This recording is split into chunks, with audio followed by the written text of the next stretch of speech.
Routing information protocol version 2 की इस lab में हम रिस्पॉन्स मैसेज को देखेंगे। रिस्पॉन्स मैसेज जो एक राउटर शेयर कर रहा होता है दूसरे राउटर को, तो उस रिस्पॉन्स मैसेज में बेसिकली टोटल 25 एंट्रीज होती हैं। राउटिंग की 25 राउटिंग एंट्रीज होती हैं।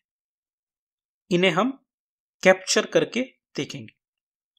तो टोपोलॉजी को हम डिस्कस करते हैं। हमारे पास दो राउटर R1 और R2 हैं और इस केस में R1 पे हमने ये लूप बैक एड्रेसेस कॉन्फ़िगर किए हैं।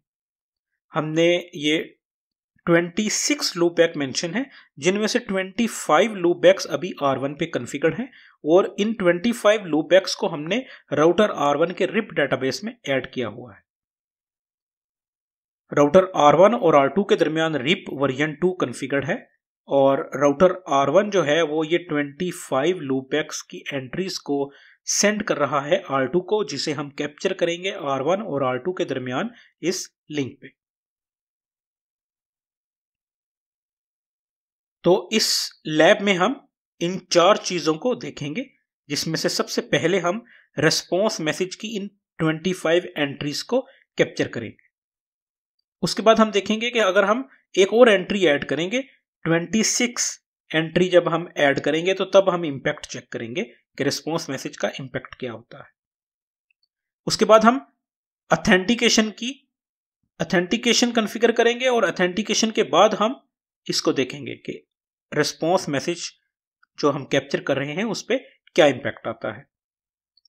तो हम ये केस 1 को देखते हैं, जिसमें हमने रिस्पॉन्स मैसेजेस की 25 बेसिकली 1 से लेके 25 तक ये जो लूप बैक एड्रेसेस हैं ये हमने एडवर्टाइज कर रहे हैं। R1 R2 को एडवर्टाइज कर रहा है। तो R1 को अगर हम ओपन करें तो R1 पे हमारे पास शो IP इंटरफेस ब्रीफ, आप ये देखें हमारे पास ये लूप बैक एड्रेसेस 1 2 3 4 5 6 7 8 9 10 और ये हमारे पास टोटल 25 एंट्रीज कॉन्फ़िगर्ड है। इसका साइज अगर हम इंक्रीज करें तो आप ये देखें हमारे पास ये टोटल 25 एंट्रीज जो हैं लूप बैक की कॉन्फ़िगर्ड हैं और ये राउटिंग टेबल में भी अपडेटेड है, शो IP रिप डेटाबेस।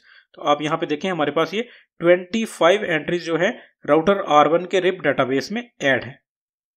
अब नो ऑटो समरी के थ्रू ये एंट्रीज जो हैं /32 के साथ ये 25 एंट्रीज एडवर्टाइज हो रही हैं R2 को। तो राउटर R2 के अगर हम रिप डेटाबेस को देखें तो हमारे पास ये entries show IP RIP database यहाँ पे ये रिसीव हो रही हैं। 25 एंट्रीज हमारे पास ये रिसीव हो रही हैं। अब अगर हम राउटर R और R2 के दरमियान, R1 और R2 के दरमियान ये जो लिंक है इस पे अगर हम कैप्चरिंग स्टार्ट करें और यहाँ पे अब हम कैप्चर करते हैं, R1 बेसिकली एक मैसेज सेंड कर रहा है रिस्पॉन्स मैसेज R2 को। तो ये R1 जो मैसेज सेंड कर रहा है इसे अगर हम कैप्चर करें तो इसमें ये राउटिंग इंफॉर्मेशन की डिटेल है। अगर हम इसे ओपन करें तो ये देखें ये रिस्पॉन्स मैसेज है, ये रिप वर्जन 2 है और ये हमारे पास राउटिंग एंट्रीज शो हो रही हैं 172.166.1.1 2.2 3.3 4.4 और ये अगर आप देखें हमारे पास ये टोटल 25.25। तो ये हमारे पास 1 से लेके 25 तक ये 25 एंट्रीज रिसीव हो रही हैं एक मैसेज में। इसी तरह अगले मैसेज को हम देखते हैं तो एक मैसेज में आप देखें टोटल ये 25 राउटिंग की एंट्रीज हैं। तो यूं हमने वेरीफाई किया कि राउटर R1 जो मैसेज सेंड कर रहा है उसमें 25 एंट्रीज मौजूद हैं। अब हम एक और एंट्री ऐड करते हैं और इसको 25 से 26 एंट्रीज कर देते हैं। 25 एंट्रीज ऑलरेडी ऐड हैं, तो अब हम इसे 26 कर देते हैं। तो राउटर R1 पे हम कॉन्फ़िग टर्मिनल इंटरफेस लूपबैक 26 और यहाँ पे हम इसे IP एड्रेस असाइन कर देते हैं 172.168.26.26 और सबनेट मास्क 255 255 255 255। ये एंट्री हमने ऐड कर दी। राउटिंग टेबल में ये नेटवर्क 172.168.0.0/16 के साथ ऑलरेडी ऐड है। Show running configuration pipeline section router अगर मैं करूं तो आप देखें ये नेटवर्क ये /16 के साथ ऑलरेडी ऐड है, जिसका मतलब ये है कि ये अब एडवर्टाइज होना शुरू हो गया होगा। शो IP इंट ब्रीफ अगर करें तो आप देखें अब हमारे पास ये टोटल 26 लूप बैक एड्रेसेस हैं और शो आईपी रिप डेटाबेस अगर हम करें राउटर R1 पे, तो देखें हमारे पास डेटाबेस में 26 एंट्रीज हैं। तो इट मीन्स कि अब ये 26 एंट्रीज राउटर R1 भेज रहा है R2 को, और R2 पे ये 26 एंट्रीज ही रिसीव हो रही हैं, लेकिन हम ये जो कैप्चर कर रहे हैं डाटा उसे देखते हैं। तो अब आप देखें हमारे पास 2 रिस्पॉन्स मैसेजेस जा रहे हैं और एक रिस्पॉन्स मैसेज का साइज 546 और दूसरे का 66। तो देखें 2 रिस्पॉन्स मैसेज जाना शुरू हो गए हैं। पहले रिस्पॉन्स मैसेज को देखें और ये एक ही टाइम पे 2 मैसेजेस जनरेट हो रहे हैं। पहले को देखें तो आप देखें इसमें हमारे पास 25 एंट्रीज हैं, 1 से लेके 25। और अगर हम दूसरे को देखें तो उसमें देखें हमारे पास 26 एंट्री है।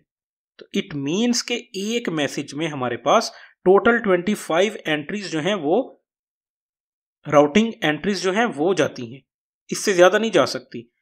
और जैसे ही हम कोई और ऐड करेंगे तो वो फिर उसका एक और रिस्पॉन्स मैसेज बनेगा। तो ये देखें हमारे पास 2 रिस्पॉन्स मैसेज इकट्ठे जा रहे हैं और दूसरे रिस्पॉन्स मैसेज में हमारे पास 26वें राउटिंग एंट्री जो है वो 26वीं वो उसमें मौजूद है। तो यूं हमने वेरीफाई किया कि एक रिस्पॉन्स मैसेज में हमारे पास मैक्सिमम 25 एंट्रीज हो सकती हैं। अब हम ऑथेंटिकेशन कॉन्फ़िगर करते हैं, और ऑथेंटिकेशन के बारे में ये हम आपको बताते चलें कि हमने जैसे अभी देखा कि जो रिस्पॉन्स मैसेज होता है उसमें 25 मैक्सिमम एंट्रीज होती हैं। तो ऑथेंटिकेशन बेसिकली क्या करता है कि इन 25 एंट्रीज में से एक एंट्री जो है वो ऑथेंटिकेशन यूज करता है। तो इस तरह इसका मतलब ये हुआ कि अगर हम ऑथेंटिकेशन कॉन्फ़िगर कर देंगे तो 25 में से एक जो है एंट्री वो ऑथेंटिकेशन यूज कर लेगा और बाकी 24 एंट्रीज बचती हैं जो राउटिंग इंफॉर्मेशन की जाएंगी। तो अब हम क्या करते हैं कि ऑथेंटिकेशन कॉन्फ़िगर करते हैं और 24 एंट्रीज के साथ करते हैं। तो इट मीन्स कि अब हम 25 और 26 लूप बैक R1 पे जो है उसे डिलीट कर देते हैं। तो हम यहाँ कॉन्फ़िग टर्मिनल में no interface loop back 25 loop back को डिलीट कर दिया, 26 लूप बैक को डिलीट कर दिया। तो इस लूप बैक को डिलीट करने से अब हम शो आईपी इंटरफेस ब्रीफ, तो अब हमारे पास टोटल 24 लूप बैक्स है। और शो आईपी रिप डेटाबेस अगर हम करें तो इसमें हमारे पास 24 एंट्रीज मौजूद हैं, जबकि 25वीं और 26वीं यानी कि 25 और 26 जो है ये हमारे पास पॉसिबली डाउन है, क्योंकि फ्लश टाइमर अभी तक एक्सपायर नहीं हुआ। अगर मैं शो आईपी राउट ऑल से ये क्लियर कर दूं तो हमारे पास अब आप देखें सिर्फ 24 एंट्रीज ही मौजूद है। तो अब ये राउटर R1 24 एंट्रीज को सेंड कर रहा है, लेकिन ये मैक्सिमम एक मैसेज में रिस्पॉन्स मैसेज में 25 एंट्रीज भेज सकता है। तो 25 एंट्री जो है वो हम ऑथेंटिकेशन की ऐड करेंगे। तो हम इस पे ऑथेंटिकेशन कॉन्फ़िगर करते हैं। की चेन, हम इसकी की चेन बनाते हैं और इसमें हम की, और इस की में हम की स्ट्रिंग ऐड करते हैं, नेटवर्किंग हब 1।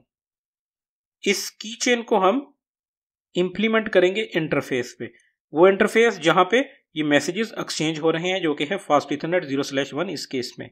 तो इस पे हम आईपी रिप ऑथेंटिकेशन और की चेन, और ये की चेन जो हमने जो इसका नाम रखा है वो यहाँ पे इंप्लीमेंट कर देते हैं। तो अब ये की चेन इंप्लीमेंट हो चुकी है। तो अब हम देखेंगे कि हमारे पास जो R1 अब सेंड कर रहा है मैसेज, रिस्पॉन्स मैसेज, उसका जो हम कैप्चर कर रहे हैं डाटा उसे देखते हैं। तो ये हमारे पास अब रिस्पॉन्स मैसेज R1 का जा रहा है।